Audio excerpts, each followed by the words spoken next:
Hello everybody and welcome back to another episode. This is episode 3. We're going to be looking at variables. So variables are quite interesting, but we're going to also introduce what we call a header file. So header file, kind of think of this as like our chest with all of our storage in it that our main C codes can access through and gain all of our good goodies in it. We'll think of it like that, right? So right click, go to new item. We're going to grab a header file, and this time we're just going to name it to SDK, right? And inside of here, we're just going to copy these. We don't want these in here anymore. We just want the code itself, right? We're sick and tired of all that extra crap in there. But instead, we do have to include one thing in our C code. If we go up here to the top and we do hashtag include like we did before, but this time use the double quotes. Oh, we got a SDK.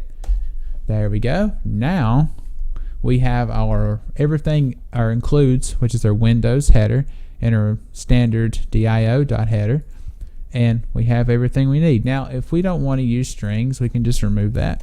We don't really need it because it's not the purpose of the video. So now inside of here, I want you to create a variable, but I don't want you to analyze the variable yet. In other words, I don't want to don't give it a value, right? So we're going to start talking about different types of variables, okay? I'm going to go through the list of just the near basic ones so that you can kind of get an understanding of them. Integer, we're going to say but, and then we're going to say is equal to, or we could just say int but for right now. We don't want to analyze it with a value yet. We'll do that in the C code. Now we also have a constant char, and we're going to give this times boob, and then that's going to give that. And then now we're going to say also a float, and a float is going to be value equals 0.5f, or wait, sorry, 0.3f. Let's do that. And now we have 3 different types of what we call. These are floats. They can be treated as like a variable with a value that's kind of similar to the same thing as an integer with a value, or a character is basically a char. But in order to use a char in anywhere outside of the scope of just one function itself, so we want to use it globally without our entire C application. Maybe we have multiple C files that we want to use this constant char in called boob, and that's what we really want to use, right? So in that understanding, we can come over here and we want to analyze int and boob and value, but we want to do this in a way where we just want to analyze it and give it a value. We're not going to be returning nothing and printing it to the screen because I would be a little more confusing.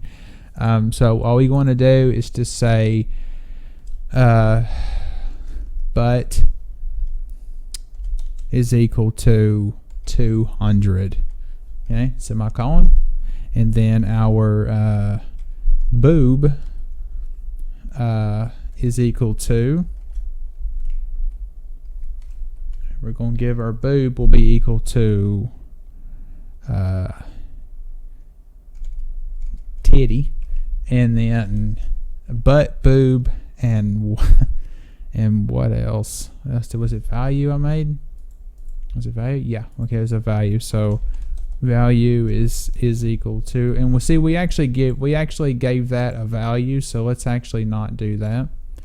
I'm sorry. Just go ahead and just leave it like that. And then for the value, we'll just give it a 0.65f or f. Now, here's what I want you to understand. Why do we have to put an F in front of it? Well, F is, just think of that's how they do floats. I'm not going to complicate it. Just remember, floats always have to analyze a value with a name that can be equal to something with a 0.65, but make sure there's a F in there with it. I ain't going to confuse you with it because it's pointless. If you're really curious about that, once you get into intermediate level, that's when you're going to be able to understand a little bit of these little gritty details, and it'll just come piss easy to you then. So now let's say if I don't put an F in it. Okay, let's say if I just do that. Right, so let's go ahead and compile it. If you notice that, well, maybe G wants to be an asshole. Hang on a minute.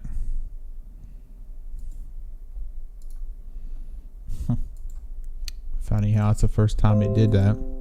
Alright, so we're going to go ahead and redo this again. Alright, so if you notice, we got a success. It ran. But if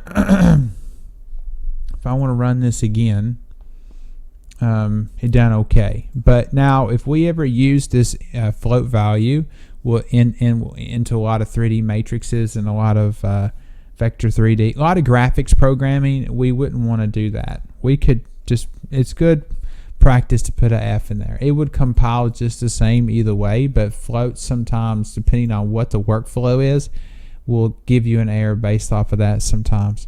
I don't know, it's just, I use that because it's good practice, but all of these are mainly just typical types of variables. An integer variable, which is a name, but it gives of what's the name that's equal to, a constant char, name that's equal to a string, float, a name value is equal to an actual numeric value, and that's mainly, they're just all kind of like, all of it's mainly like variables, so to speak, right? They're similar in different ways, but they all do sort of the same thing. They take something, you analyze them with a value, and they're there to do one particular thing, a string, a value, or a numeric value, or a calculated value, or whatever. And constant, now we could have done something like a char times the boob. Problem is we get an error here. It's a value of type constant char times cannot be assigned to an entity of type char times. That's because char times, we can't use this outside of the scope. Even though we're putting it in a header file, it still throws us this damn error.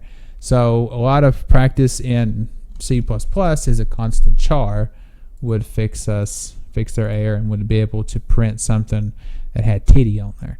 Either way, it's simple. That's pretty much different types of variables in different ways. And the next episode we'll be working on functions. So thank you for watching, and I'll see you in the next episode.